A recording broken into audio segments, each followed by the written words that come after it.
প্রথমটা হচ্ছে কি, লাস্ট ক্লাসে আমরা দেখেছিলাম, একটু যদি আমরা একটু দেখি যে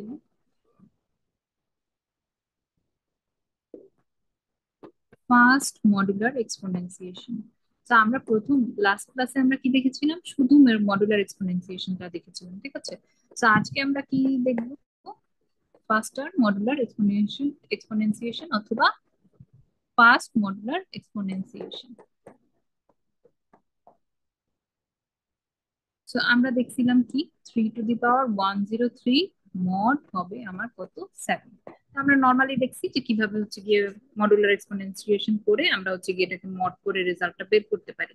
তো এখন আমরা দেখবো 103, এটাকে আমরা কিভাবে ফাস্টার মডুলার এক্সপোনেনশিয়েশন করতে পারি। সো এটার জন্য আমার কেমন আসবে দেখেন, যদি আমরা এই ভ্যালুটাকে এলসিএম করি, পাওয়ার যেটা দেয়া আছে সেটাকে যদি এলসিএম করি তাহলে আমার কত আসে দেখেন,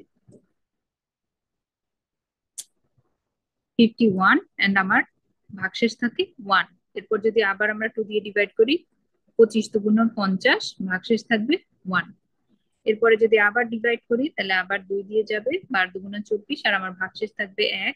এরপর আবার 2 দিয়ে ডিভাইড করলে 6, এখানে আমার ভাগশেষ থাকবে 0। এরপর যদি আবার 2 দিয়ে ডিভাইড করি 3 থাকবে, ভাগশেষ থাকবে আমার 0। এরপরে আমার আবার যদি 2 দিয়ে ডিভাইড করি তাহলে আমার হচ্ছে গিয়ে 2 অক্ষে 2, আর আমার 1 থাকে ভাগশেষ, ঠিক আছে। এরপর যদি আবার 2 দিয়ে ডিভাইড করি, 1/2 আমার 0 আসবে, আর ভাগশেষ থাকবে আমার 1।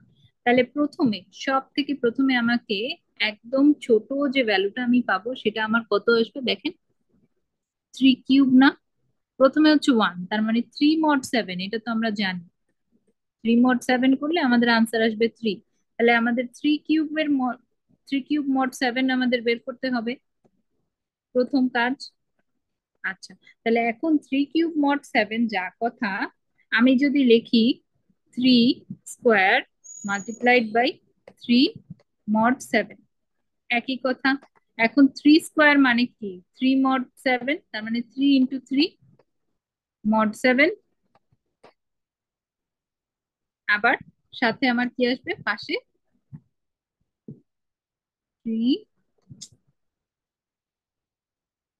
mod 7, এটার আবার কি, হোল mod 7, তাই না। তো এখান থেকে আমরা কি দেখতে পাচ্ছি দেখেন, অথবা আমরা যদি একবারে করে দিই তাহলেও কিন্তু হয়। এটা কিভাবে একবারে করতে পারি দেখেন, 3³ আমাদের কত আসে, 27। তো 27 mod 7, তাহলে এখান থেকে আমরা কত পাচ্ছি আনসার, 27